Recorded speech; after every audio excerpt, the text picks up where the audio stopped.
Hello, this time I'm going to ask the question, how scientific are social sciences and humanities? As you may know, I am myself an economist, and so that is a discipline of science that belongs to social sciences. And economics, as well as other social sciences, are often grouped together with humanities. And there is a discussion to which extent these sort of sciences are really, truly scientific. To answer this question, I would have to address the issue what it means that something is scientific. We say that a person does science if he or she is engaged in building theories that aim to explain observations, that if he or she is interested in forming hypotheses and subsequently testing them based on empirical data. In the end, the bottom line has to be how well a certain theory squares with the available evidence. It's also very important that a certain field of study is clear in the way it builds its theories. One has to be able to easily understand what the assumptions are, what the conclusions are, and where is the logic in these certain steps of theoretical arguments. A related question is, how does the scientist think? And do social scientists and people who are specializing in humanities think in the same way as, say, physicists or chemists do? Here I think it's a useful device to recall this nice distinction in the ways of thinking that has been created by Tim Urban at his brilliant blog, Wait But Why, I strongly recommend. And what he says is that basically there are like 4 levels of thinking. And the top level is thinking like a scientist. Then you can also be thinking like a supporter of your sports team. You can be thinking like an attorney, or thinking like a zealot. And so the logic here is that the scientist really puts truth over his own opinions and is ready to change his view based on evidence. Is willing to consider ideas and theories even though the person doesn't really agree with them at the first moment, and is able to change her mind if evidence supports the new view. So that's the top level of thinking. But if you go down, it's like thinking like a supporter of a sports team, and then you are able to admit that you were wrong, but nevertheless, you are strongly biased in favor of, let's say, your team or your theory, and you will go to certain lengths to support your theory, even though evidence may be mounting that it's actually not true. So, it's not as perfect as thinking as a scientist, but it's still somehow, has this compass of objective truth somewhere.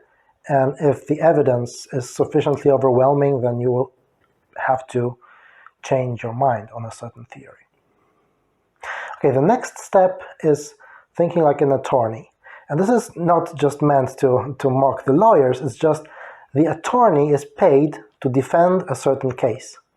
So the attorney has to make the judge make the correct decision from his perspective. I mean, the decision that is in line with the person whom he or she defends.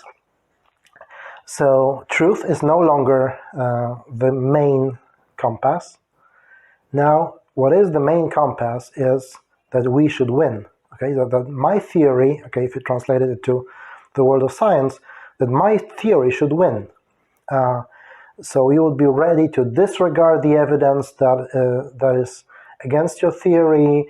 You would be able to fabricate some fake evidence in favor of your theory, as long as it helps you in furthering your case. There is a saying attributed to Zvi Griliches about how economists work with data. It says, if you torture the data long enough, nature will confess. Okay, and the very bottom level is thinking like a zealot, and there it's basically dogma. You are not able to change your view, change your mind. You are not ready to do any edits to your theory, no matter what the facts are. Okay, so the question is, do scientists think like a scientist? And it's not really the case, unfortunately. I think even physicists sometimes do think like, like sports fans. I hope they don't go even further down on this ladder. But they for sure sometimes think like sports fans. And I think it's also quite prevalent among, say, economists.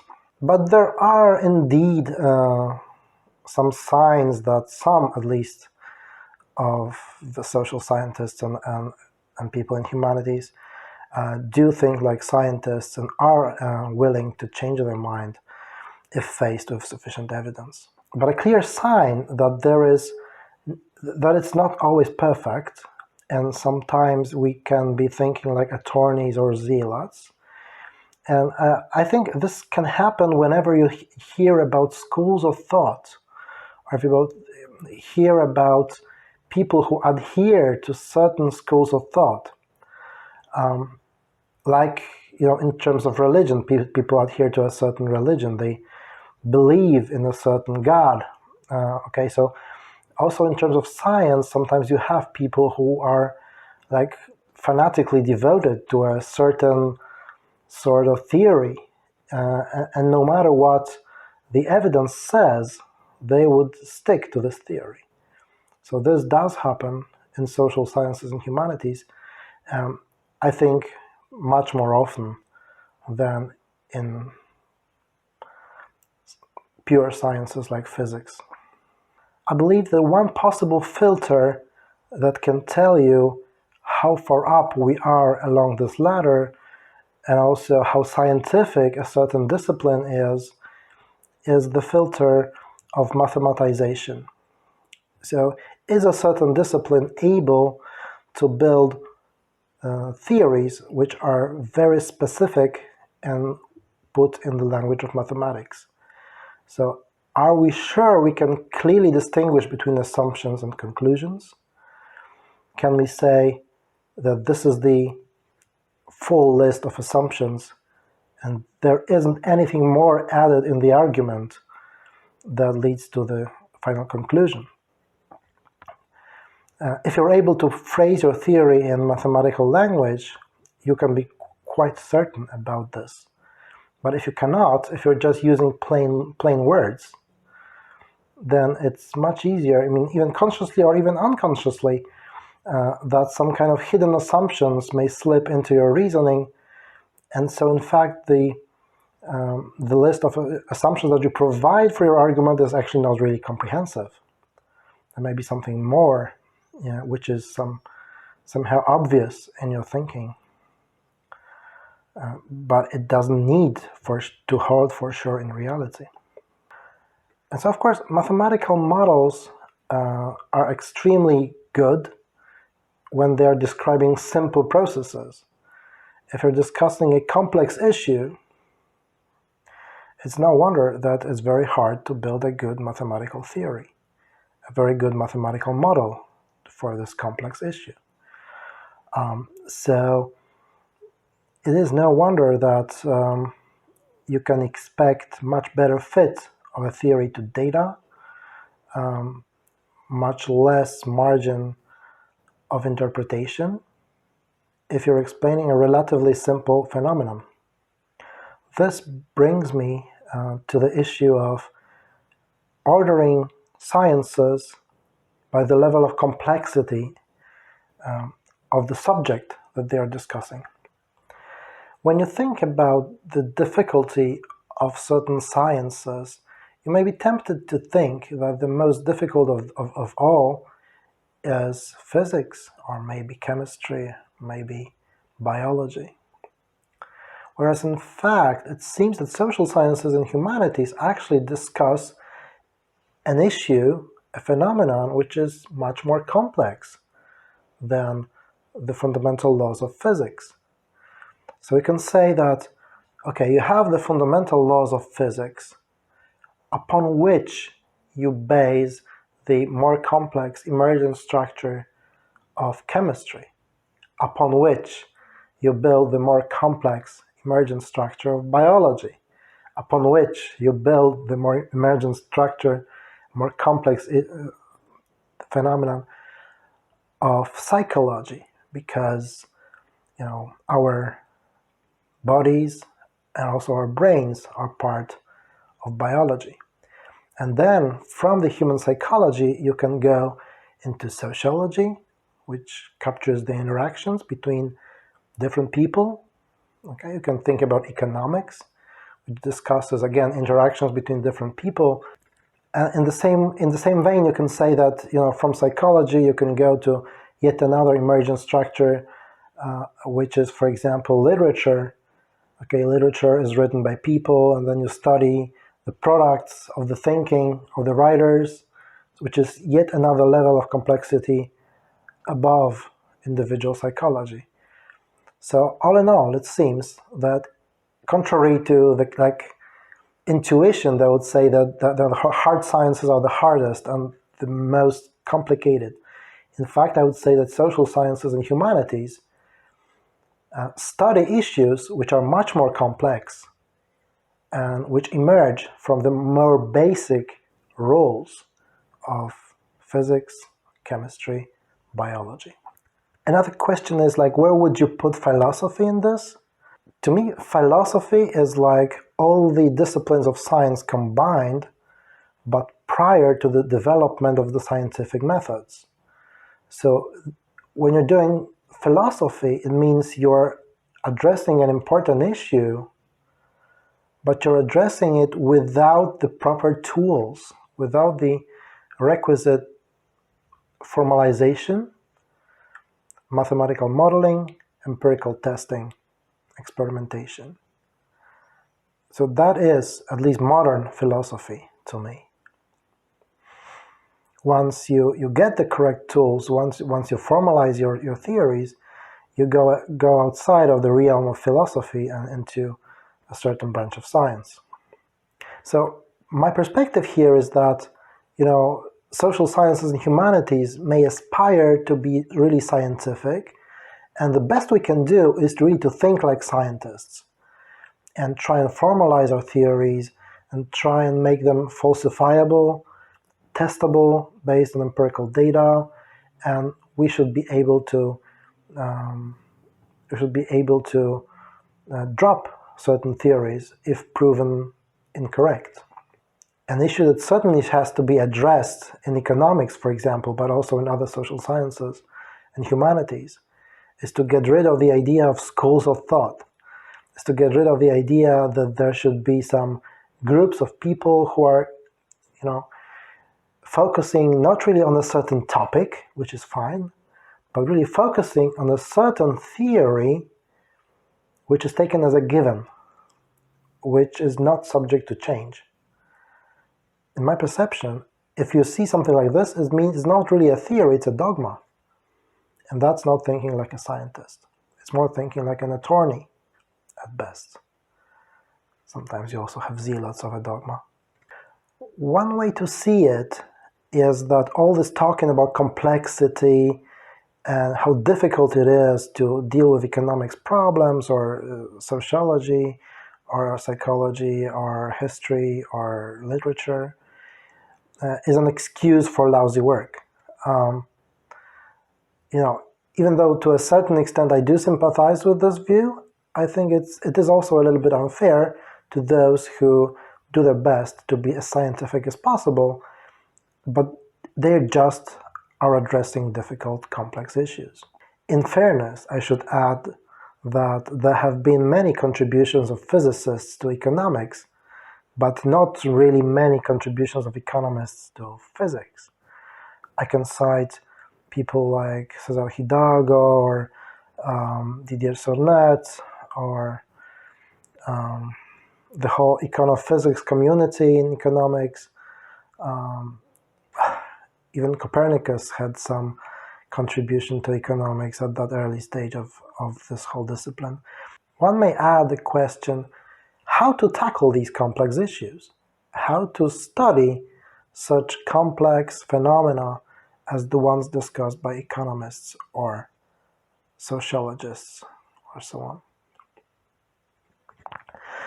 Well, if the issue is really that difficult, I mean, if you cannot really, based on first principles, to get meaningful theory, and it seems to be the case, in fact, because okay, we don't really understand what's going on in our brains, and what's going on in our brains is the prime cause of what we are doing in terms of like economic interactions, but also in terms of social interactions.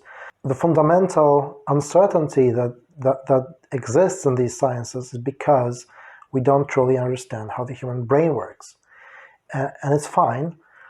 But the question is if you can say something meaningful despite the fact that we don't quite understand how the brain works. And I would say it's probably possible. And in fact, our whole disciplines are based on this reduced form approach, if I may say. So we're not really studying everything bottom up.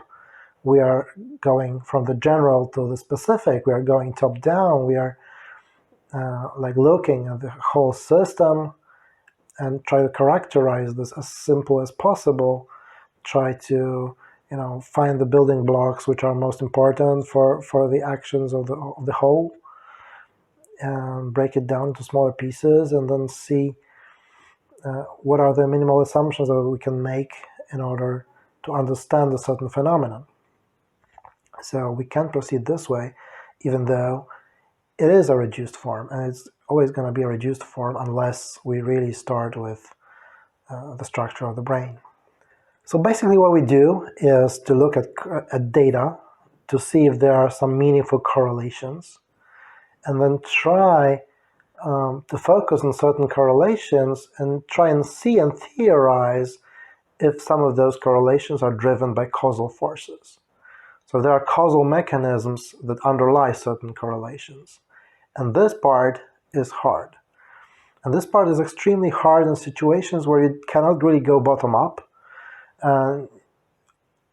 Due to necessity, you need to concentrate your efforts on theories which are reduced form. But if that's the best we can do, let's keep doing it. Now, there are some statements which I think should be addressed. Like there is a saying in economics attributed to John Maynard Keynes that it's better to be vaguely right than to be precisely wrong, which is often used against formalization, against mathematization, because it then says, well, because you build formal economic model with a lot of mathematics, but your model is wrong, then you're formulating your thoughts precisely, but you're wrong. So in a way, you're precisely wrong. On the other hand, if you don't formalize your thinking, you just talk, use a lot of prose, narrative approach, then supposedly you could be vaguely right. But if it's not really falsifiable, you may be even vaguely right, but that wouldn't be scientific at all. And that would also be a very short route into creating dogmas. In fact, I would say that the most durable dogmas, the most long-standing dogmas in economics are those which were created by economists who formulated their thoughts sufficiently vaguely that no matter what data you see, you can still somehow square it with this vague narrative. And then you can still adhere to your dogma. To me, this is not science. In science, you should be as clear as possible, as specific as possible, and your theory must always be falsifiable. Another disadvantage of creating dogmas in science is that sometimes scientific inquiry then gradually morphs into academic politics. Academic politics meaning like power struggle between groups, between schools of thought, which is not really after the ultimate truth on the subject matter. It's really about money and about power and about winning a debate in the eyes of the public, regardless of true facts. So yeah, I would say that social sciences and humanities can be scientific. We can think like scientists, but the subject matter that we are dealing with is so complex that we may be wrong, like virtually all the time. Like, there is a saying that says that microeconomists are wrong about specific things and macroeconomists are wrong in general. So as a proud macroeconomist, I would like to now say that thank you very much for listening to this episode. I hope I have convinced you that I am wrong in general.